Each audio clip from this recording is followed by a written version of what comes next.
Scenes like this from the 2010 Mount Allen fire are one's principal rural fire officer, Graham Still, is keen not to see repeated in the coming months. He's been monitoring conditions around the city and says the need for a total fire ban has come about because of the lack of moisture in the ground and the readily available fuels. He says any fire that starts now will be very difficult to extinguish, especially if it gets deep-seated. So the drought code is quite high. That means that there's not a lot of moisture in the ground. So any fire that does start means we're going to have to spend a lot of time mopping it up and digging things out. Plus we'll be chasing it.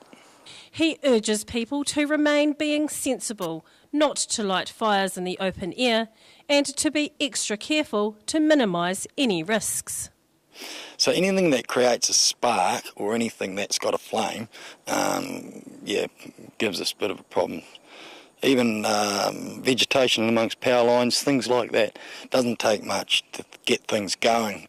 Some areas may not look like they're a danger, but Still says this is considered a green drought, which gives us a false sense of security.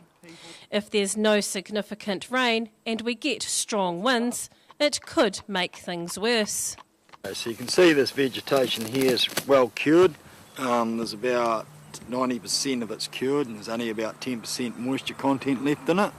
And this is what we call the fine fuels, and this stuff is easily ignitable. It will take more than 40 millimetres of rain falling over the entire region to lower the fire risk. And only once the danger is over will the fire ban be lifted. Still urges people to be aware of the risks and to report any fires or fire hazards immediately. Dee Karen, 9 Local News.